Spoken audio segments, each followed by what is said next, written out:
la diferencial del área que está siendo atravesada por los portadores cargados que estamos considerando. Y al aplicar como producto escalar, o sea, al tener en cuenta como vectores, estamos considerando la posibilidad que la sección que estamos considerando, la sección del hilo por el que pasan este flujo de carga, esa sección no sea perpendicular al flujo. Supongamos que este sea un hilo por el que están fluyendo cargas, ¿sí? Este sería el vector densidad de corriente, y esto representaría el vector diferencial de superficie, que como ya sabemos siempre lo representamos perpendicular a la superficie y hacia afuera. De manera que φ, por ejemplo, sería el ángulo que forman el vector densidad de corriente con el vector diferencial de superficie. Entonces, con este producto escalar, contemplamos la posibilidad de que la sección que estamos considerando no sea perpendicular al flujo de corriente. Entonces, en el caso de que la densidad de corriente sea uniforme, la corriente se puede expresar entonces, o la intensidad de corriente, como el producto escalar del vector J por el área que es atravesada.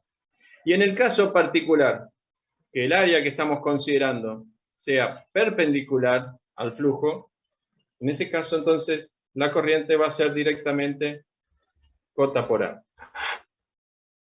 Si llamamos N al número de portadores de carga por unidad de volumen, y E sería la carga de cada portador, J, la densidad de corriente, va a ser igual al número de portadores por unidad de volumen por la carga de cada portador por la velocidad de deriva media de esos portadores.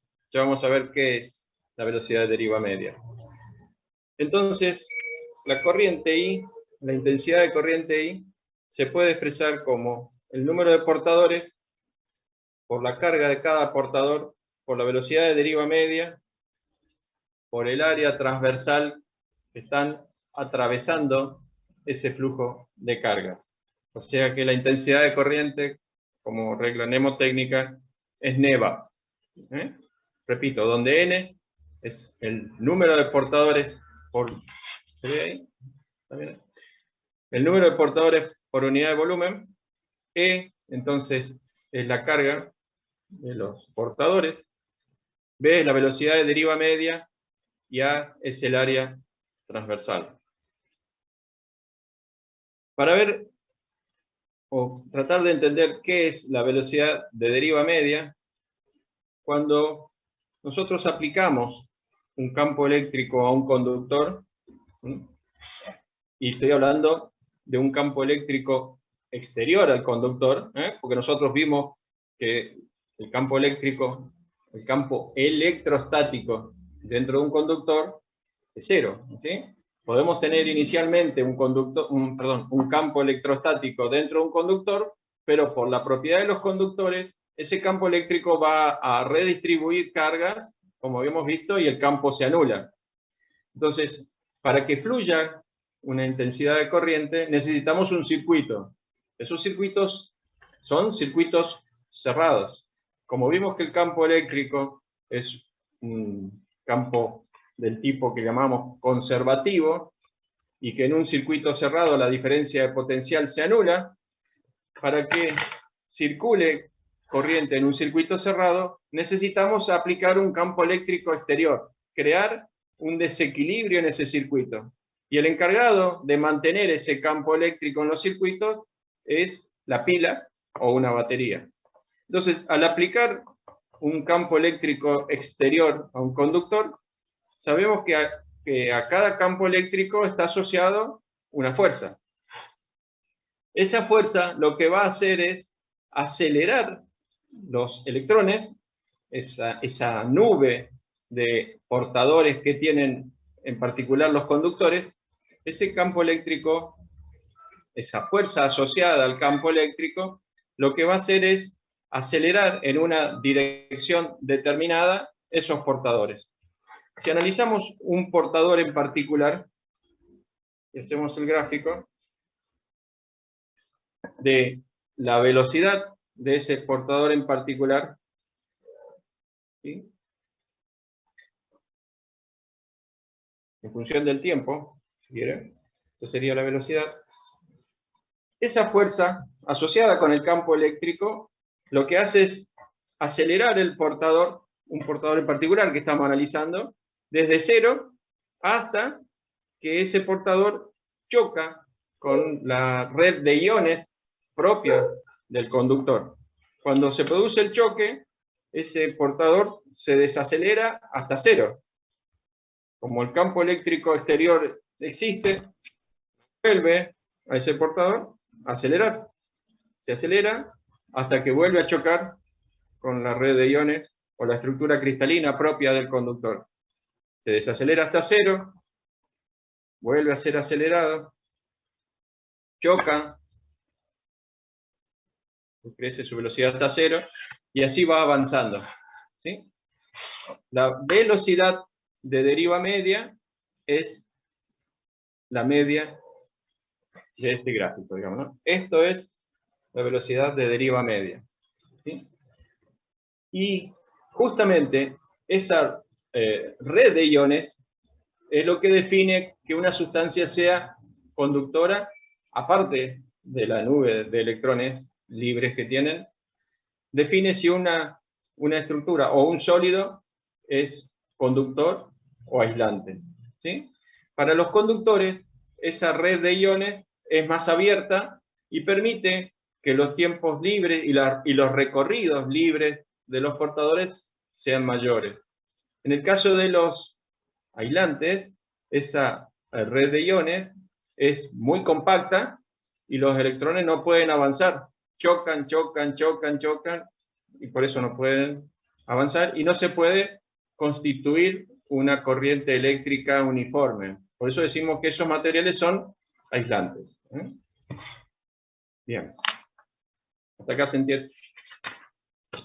¿Se entiende, chicos, hasta acá? Un repaso, ¿eh? Ustedes ya lo habrán visto en teoría, ¿no?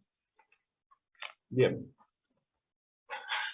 Entonces, en base a lo que habíamos planteado, que debemos aplicar un campo eléctrico para mantener el desequilibrio y crear una corriente eléctrica, podemos decir entonces que la corriente eléctrica va a ser proporcional al campo eléctrico aplicado.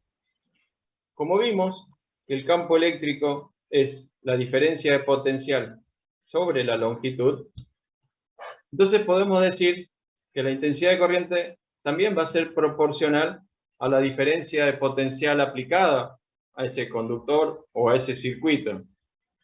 Y esta es la ecuación que nos permite llegar a definir que la diferencia de potencial va a ser igual a la intensidad de corriente por R, que es la llamada ley de Ohm, donde R es el factor de proporcionalidad.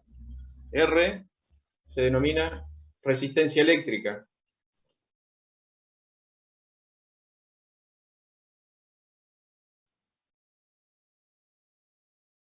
Tiene por unidad el ohm.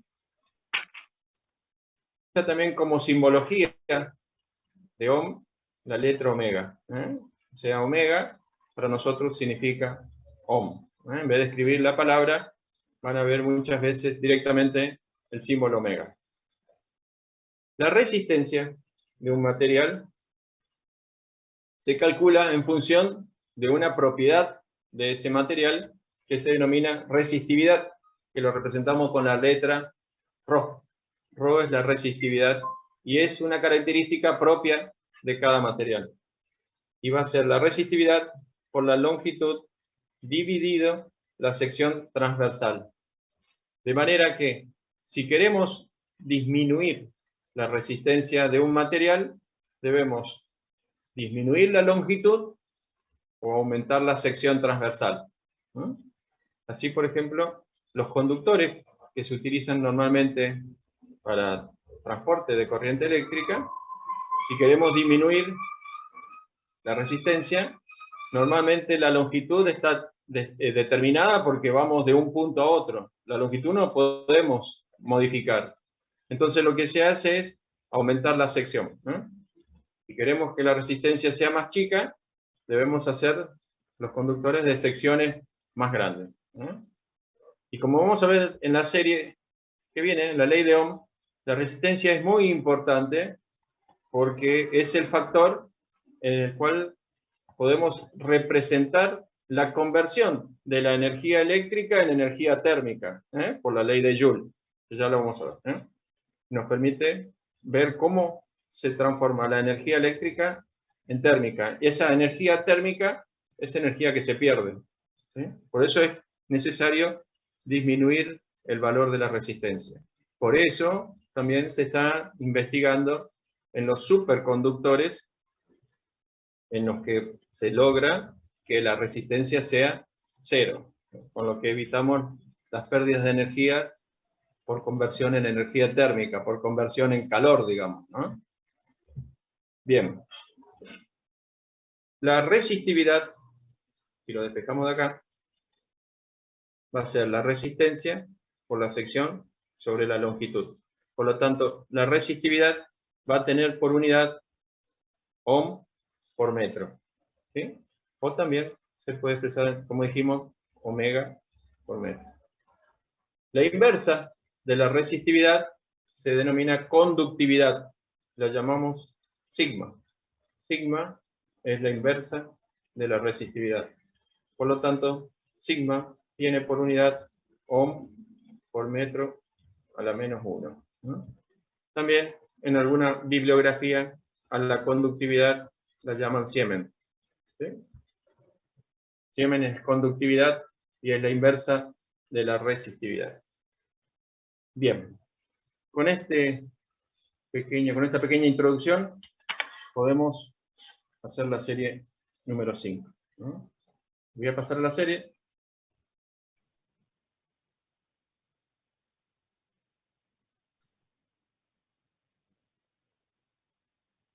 Corriente contigo.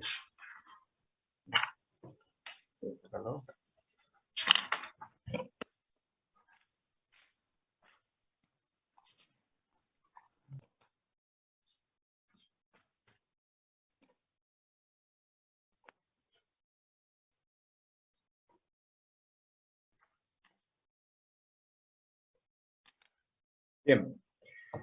El ejercicio 1 dice, voy a ir anotando los datos, ¿sí? Dice, por un hilo de 1 milímetro cuadrado de sección transversal, eso es lo que habíamos llamado A, sección transversal, 1 milímetro cuadrado de sección transversal, pasa una corriente I de 10 amperes. Si la densidad de electrones móviles en el hilo es de 10 a la 27 electrones por metro cúbico, eso es lo que habíamos llamado N, portadores por unidad de carga. O sea, N va a ser 10 a la 27, 1 sobre metro cúbico, por unidad de volumen. Nos pide calcular la velocidad de deriva media de estos electrones. Bien. Saqué los datos. Les recuerdo que la expresión sería que la intensidad de corriente es neva. Bien. De acá lo que nos pide es que calculemos la velocidad de deriva media. Si despejamos, tendríamos que la velocidad de deriva media va a ser la intensidad de corriente dividido los portadores por unidad de volumen, la carga de cada portador por el área transversal.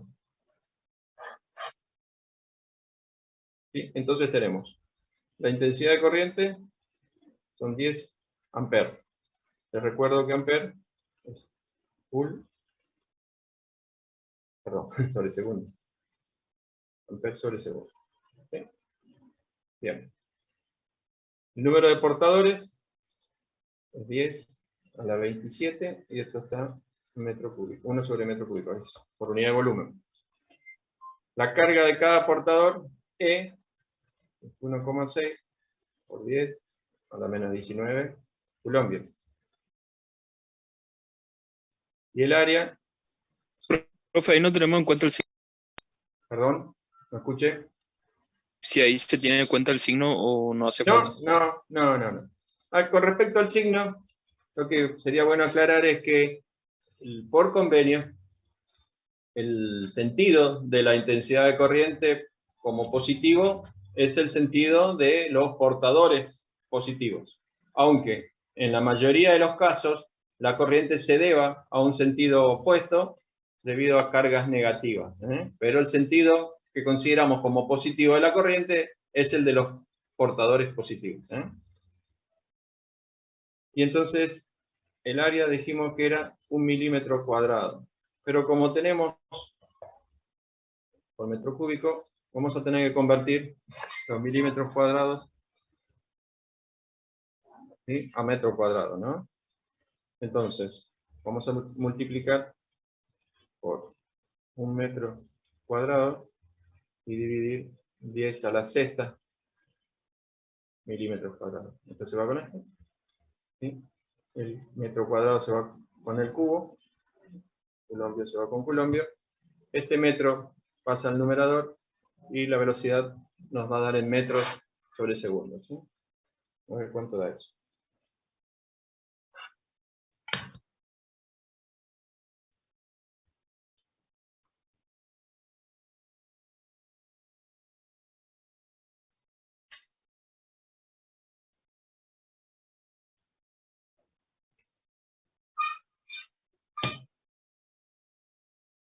Puede ser 0,0625 metros por segundo.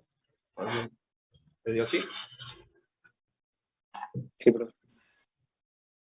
Bien.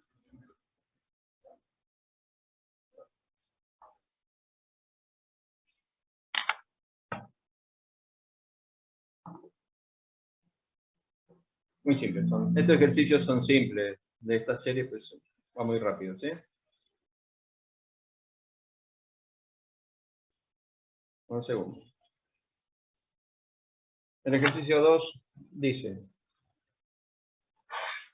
la densidad de corriente en un conductor de sección transversal circular y radio A varía con el radio según J es igual a J0 por R.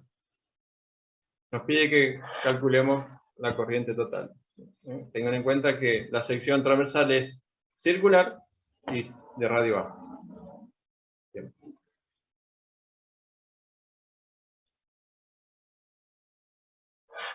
Entonces, habíamos visto que la intensidad de corriente es la integral de J por el diferencial de superficie, ¿sí? Producto escalar.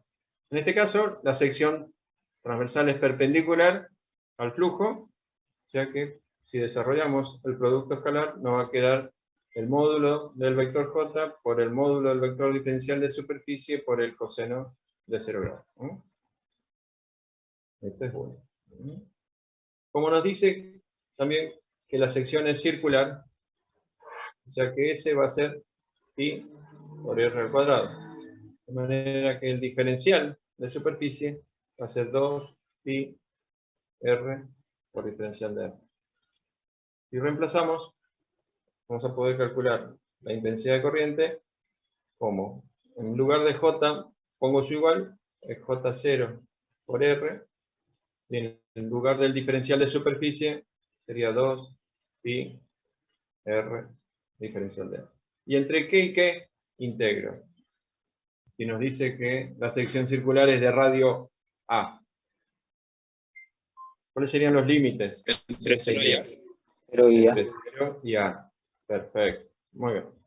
Saco fuera todo lo que es constante, 2 pi J0, y nos queda R al cuadrado diferencial de R.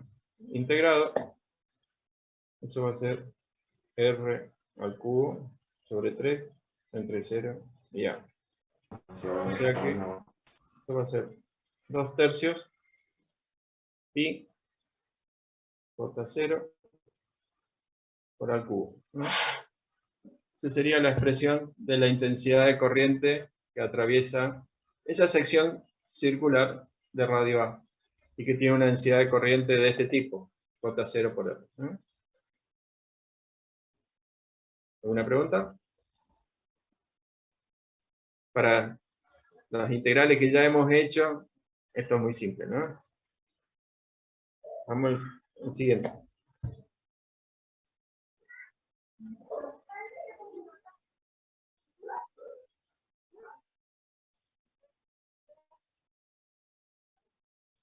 Ejercicio 3. Dice que se establece una corriente en un tubo de descarga de gas al aplicar una diferencia de potencial lo suficientemente elevada entre los dos electrodos del tubo. Debido a esa diferencia de potencial, el gas se ioniza. Los electrones se mueven hacia la terminal positiva y los iones positivos hacia la terminal negativa. Pregunta: ¿cuál es la magnitud y sentido de la corriente en un tubo de descarga de hidrógeno en el cual pasan por una sección transversal del tubo 3,1 por 10 a la 18 electrones y 1,1 por 10 a la 18 protones cada segundo? Ojo que en este caso no tengo portadores por unidad de volumen, sino que ya tengo portadores por unidad de tiempo. O sea que para que esto se convierta en corriente, ¿qué estaría faltando? Ya tengo portadores por unidad de tiempo. ¿El área? No. ¿Qué me falta para que esto se convierta en amperes? ¿Por qué tendría que multiplicar esos portadores, digamos, para que sea amperes? Amperes, coulombios por segundo. Hay que multiplicar por la carga, chicos. La carga de los portadores, ¿eh? Por E. Fíjense que ya es portadores por unidad de segundo. Y como vamos a tener portadores en un sentido y portadores en el otro sentido, la corriente es el flujo neto, o sea, la suma algebraica, ¿no es cierto? Voy a sacar los datos. Serían los portadores positivos son los protones en 1,1 por 10 a la 18. Y los portadores negativos, o sea, los electrones, son 3,1 por 10 a la 18. O sea, estamos viendo ya que es mayor la cantidad de electrones que de protones. Por lo tanto, la corriente neta va a ser negativa, digamos, ¿no? Bien. ¿Cómo sería? Vamos a hacer rapidito el esquema del tubo de descarga.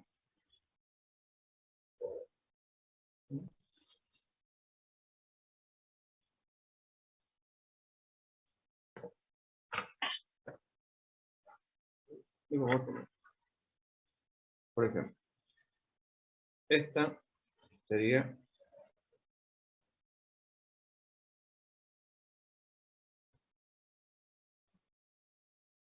este sería el electrodo negativo. ¿Sí?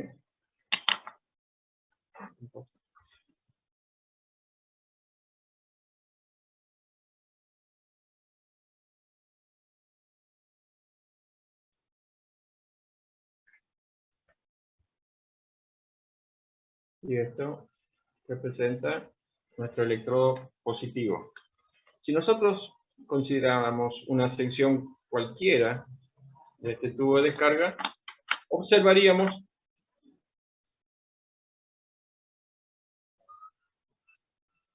electrones dirigiéndose hacia la terminal positiva.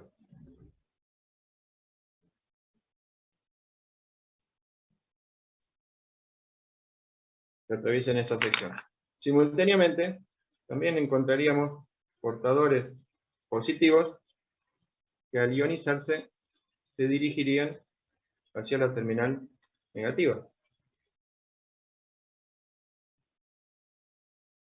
De manera que la corriente entonces, la corriente neta, digamos, la corriente que atraviesa una sección cualquiera de ese tubo, serían los portadores positivos más los portadores negativos, cada uno con su signo, por supuesto, ¿no es cierto? Porque son vectores en sentido contrario, y esos portadores multiplicados por la carga de cada portador. Entonces, si consideramos la dirección de los portadores positivos como la corriente positiva, y los electrones serían entonces un flujo negativo. Entonces tendríamos los portadores positivos, sería 1,1 por 10 a la 18, y esto está por 1 sobre segundo. Son la cantidad de portadores por unidad de tiempo, ¿no? Menos, si consideramos como negativo el flujo de electrones, sería menos 3,1 por 10 a la 18, 1 sobre segundo. Y eso multiplicado por la carga de cada portador, que sería 1,6 por 10 a la menos 19 coulombios. La corriente neta, entonces, vemos que va a ser negativa. Va a ser negativa y va a valer 1,1. 3,1.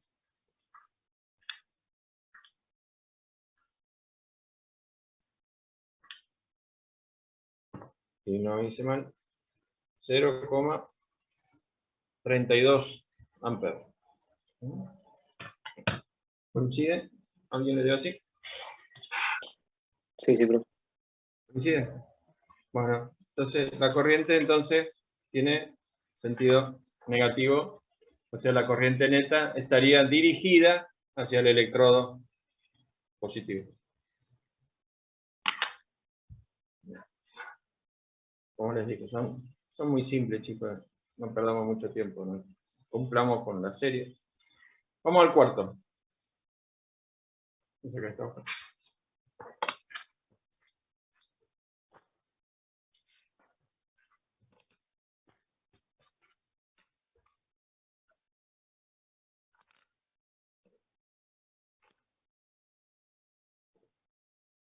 ¿Qué dice el cuarto?